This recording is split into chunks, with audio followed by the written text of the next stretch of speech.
Perry Mason, 1957 to 1966, was more than just a legendary courtroom drama, it became an enduring icon of television history.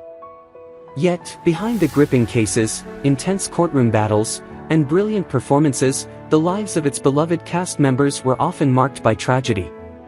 Away from the spotlight, they faced the harsh realities of life, long and painful struggles with illness, devastating losses, and unexpected misfortunes. Some faded into obscurity, while others endured heartbreaking suffering before their final moments.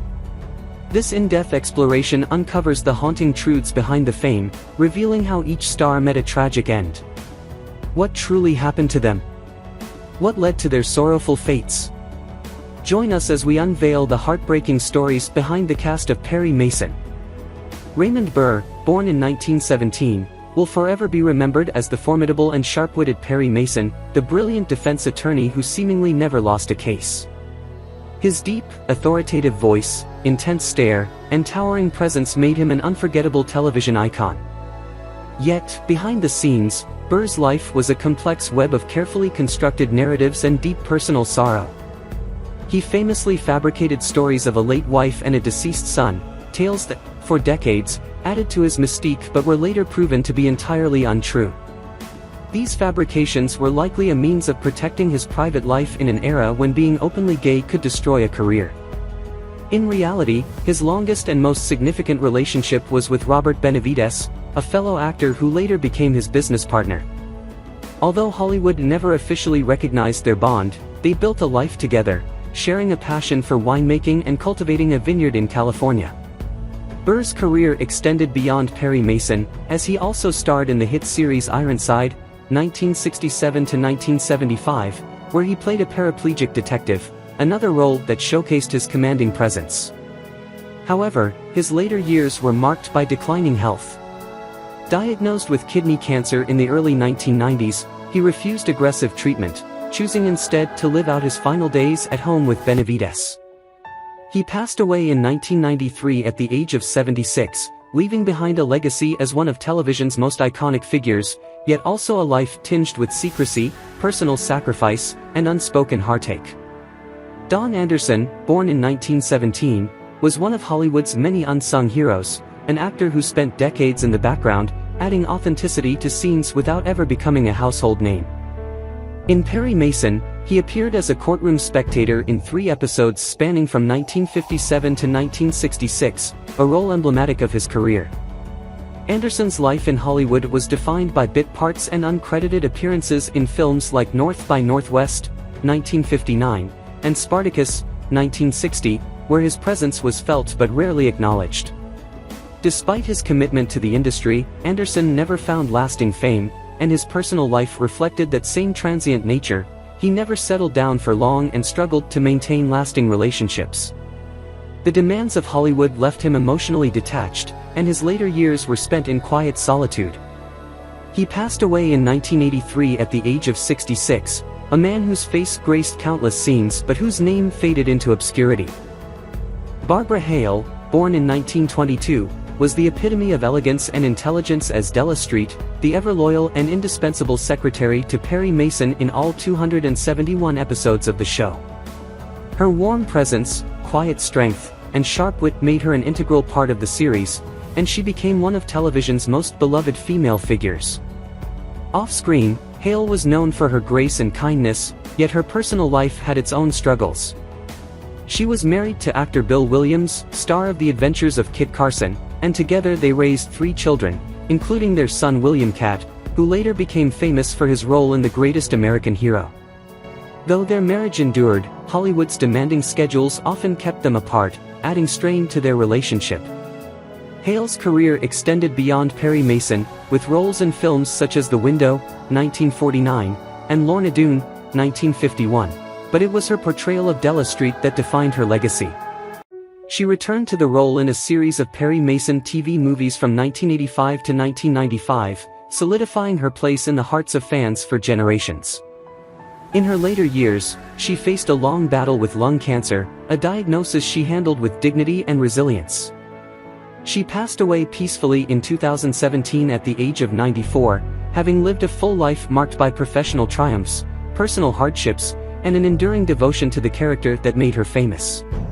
William Hopper, born in 1915, brought charm and intelligence to the role of Paul Drake, the sharp-witted private investigator who assisted Perry Mason in solving the show's most perplexing cases. As the son of the legendary Hollywood columnist Hedda Hopper, William was born into the entertainment world but struggled to find his own identity within it.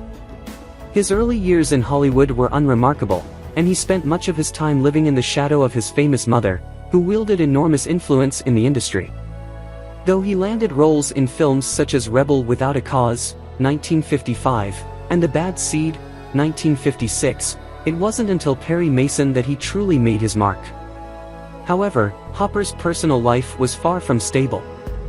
He was married to Jane Gilbert, but the relationship was often strained, with long periods of separation and emotional turmoil. His later years were marked by declining health, exacerbated by years of smoking. In 1970, he suffered a debilitating stroke, which left him hospitalized. He never fully recovered and passed away just a few months later from pneumonia at the age of 55. His death was a tragic end to a life that had been both privileged and plagued by struggles for recognition and fulfillment. Ray Collins, born in 1889, was a seasoned stage and screen actor long before he took on the role of Lieutenant Arthur Tragg, the tough but amiable homicide detective in Perry Mason. His extensive career included work with Orson Welles and the Mercury Theatre, most notably in the infamous War of the Worlds radio broadcast in 1938. On screen, he was a familiar face in films like Citizen Kane, 1941, and Touch of Evil, 1958, bringing a natural authority to every role he played. Despite his professional success, Collins' personal life was fraught with difficulties. His marriage to Margaret Marriott was marred by frequent separations, and though they remained together until her passing, their relationship was often distant. As Perry Mason continued, Collins' health began to deteriorate due to emphysema, a condition made worse by years of heavy smoking. By 1964, he was too ill to continue working and was quietly written out of the series. His final years were spent in near seclusion, as he struggled with breathing problems and the loneliness that accompanied his declining health. He passed away in 1965 at the age of 75, largely forgotten by the industry he had once been a vital part of. William Talman, born in 1915, is best remembered as Hamilton Berger, the often frustrated district attorney who found himself consistently outmaneuvered by Perry Mason in court. Despite his character's repeated legal losses, Talman's performances were filled with conviction and intensity, making him an essential part of the show's dynamic. Off-screen, however, his life was marked by turmoil. His first marriage to actress Lynn Carter ended in divorce, and his later relationships were equally fraught with difficulty. In 1960, his career nearly ended when he was arrested at a party where narcotics were allegedly present, a scandal that led CBS to fire him from Perry Mason, though he was later reinstated after a legal battle. Talman struggled with financial issues and personal demons throughout his later years, and his greatest tragedy came when he was diagnosed with lung cancer, the result of years of heavy smoking. In an act of heartbreaking honesty, he became the first actor to appear in an anti-smoking PSA while terminally ill, warning others of the dangers of cigarettes. He passed away in 1968 at the age of 53, leaving behind a legacy of legal showdowns on television and a cautionary message that would resonate for years. Wesley Lau, born in 1921, joined Perry Mason in 1961 as Lieutenant Andy Anderson, the serious and methodical police lieutenant who succeeded Ray Collins' Lieutenant Tragg as the primary investigator. Lau's quiet intensity and measured performances made him a fitting addition to the cast, but his personal life was far less stable. A deeply private man, Lau rarely spoke about his personal relationships, but his struggles were evident in his increasingly withdrawn demeanor in his later years. Beyond Perry Mason, he had supporting roles in shows like The Twilight Zone and Mission Impossible, yet he never achieved the level of fame he had hoped for. The weight of an unfulfilled career and personal hardships seemed to take their toll on him, and his health began to decline. In 1984, he died of heart failure at the age of 63, a quiet and somber ending for an actor who had spent much of his life in the shadows of Hollywood's brightest stars. George E. Stone, born in 1903, was a talented character actor who portrayed the court clerk in Perry Mason across 45 episodes. With his distinctive features and small stature, he became a familiar face in Hollywood throughout the 1930s and 1940s, often cast as a gangster or sidekick in films like Little Caesar, 1931, and The House of Rothschild, 1934. Though he found steady work, his life was plagued by financial struggles and declining health in his later years. He suffered from vision problems that eventually led to near blindness, forcing him to step away from acting. Despite his years in Hollywood, he never amassed significant wealth, and his final years were marked by hardship. His health deteriorated rapidly, and he passed away in 1967 at the age of 64 from complications related to a stroke. A once vibrant character actor, he died largely forgotten, his contributions to film and television overshadowed by the passage of time. John Lawner, born in 1919, became a fixture in courtroom dramas, often playing judges, including in Perry Mason, where he presided over cases in 32 episodes. His authoritative voice and stern demeanor made him a natural for such roles, and he appeared in a wide array of television series, from Dragnet to Star Trek. Despite his on-screen presence, Lawner's personal life remained mostly out of the public eye. He was married but rarely spoke about his family, and much of his private life remains undocumented. Like many character actors of his time, he worked steadily but never achieved true fame, leading to a sense of frustration as he aged. He continued acting into the 1970s, but as roles became scarce, he faded from the public spotlight. In 2006, he passed away at the age of 86, a quiet ending for an actor who spent decades in the background of some of television's most iconic moments. Kenneth McDonald, born in 1901, became a familiar face to audiences as one of the many judges presiding over cases in Perry Mason, appearing in 32 episodes between 1957 and 1966. Before his time on the show, McDonald was best known for his work in B-movie westerns and serials, often portraying suave yet sinister villains. He found steady employment in Hollywood, appearing in everything from the Three Stooges shorts to Batman, 1943, but never reached leading man status. His personal life was largely private, though it is known that he married but never had children. As he aged, the industry moved on, and his roles became smaller and less frequent. His final years were spent in relative obscurity, far from the limelight he once sought.